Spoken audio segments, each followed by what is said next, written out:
Welcome to our lesson on the heating effect of electric current. This is an important topic in Class 12 Physics for CBSE and NIOS exams. Have you ever wondered how electric kettles, toasters, or heaters work?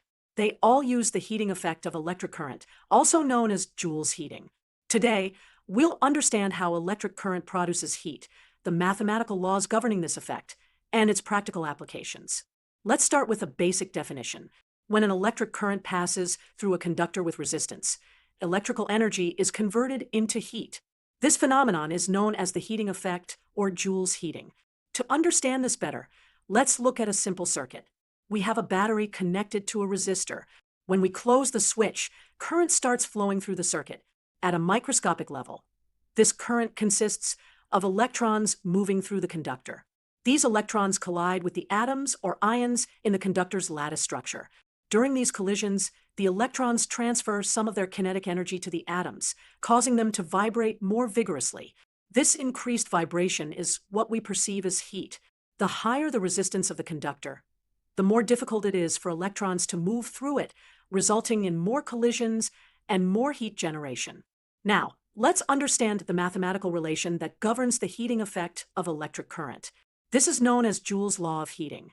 According to Joule's law, the heat produced in a conductor is 1. Directly proportional to the square of the current. 2. Directly proportional to the resistance of the conductor. 3. Directly proportional to the time for which the current flows. Combining these proportionalities, we get Joule's law of heating. H equals I squared times R times T, where H is the heat produced in joules, I is the current in amperes, R is the resistance in ohms, T is the time in seconds. This law was established through careful experiments, where Joule measured the temperature rise in water when current flowed through a resistor immersed in it. Joule's law can also be expressed in terms of power. Power is the rate at which energy is transferred or work is done. In the context of electrical heating, it's the rate at which heat is produced. Power, P, is equal to the heat produced divided by time. P equals H divided by T. Substituting Joule's law, we get P equals I squared times R using Ohm's law, which states that V equals I times R. We can derive two more expressions for power, P equals I times V, and P equals V squared divided by R. Power is measured in watts, where 1 watt equals 1 joule per second. For practical purposes, electrical energy is often measured in kilowatt hour, which is the unit used in electricity bills.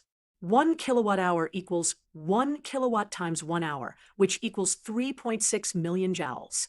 Now, let's explore some practical applications of the heating effect of electric current.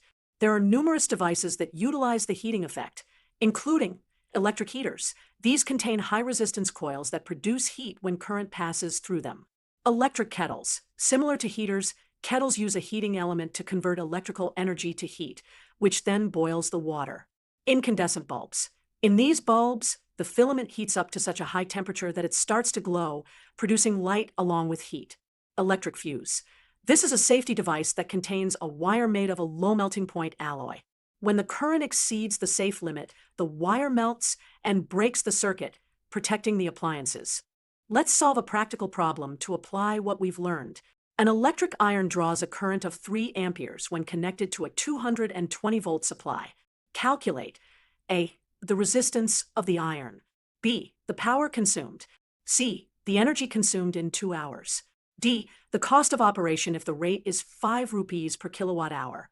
A. To find the resistance, we'll use Ohm's law, V equals I times R. Rearranging, we get R equals V divided by I. Substituting the values, R equals 220 volts divided by 3 amperes equals 73.33 ohms. B. For power, we can use P equals I times V. P equals 3 amperes times 220 volts equals 660 watts. C. Energy consumed equals power times time. Energy equals 660 watts times 2 hours equals 1320 watt-hours, or 1.32 kilowatt-hours. D. Cost equals energy consumed times rate. Cost equals 1.32 kilowatt-hours times 5 rupees per kilowatt-hour equals 6.6 rupees. This example demonstrates how to apply Joule's law and related concepts to solve real-world problems. Let's summarize what we've learned today about the heating effect of electric current. 1. When an electric current passes through a conductor with resistance, electrical energy is converted to heat energy. 2. According to Joule's law, the heat produced is directly proportional to the square of the current, the resistance of the conductor, the time for which the current flows through. Mathematically, this is expressed as H equals I squared times R times T. 4. In terms of power, we can write P equals I squared times R, or P equals I times V, or P equals V squared divided by R.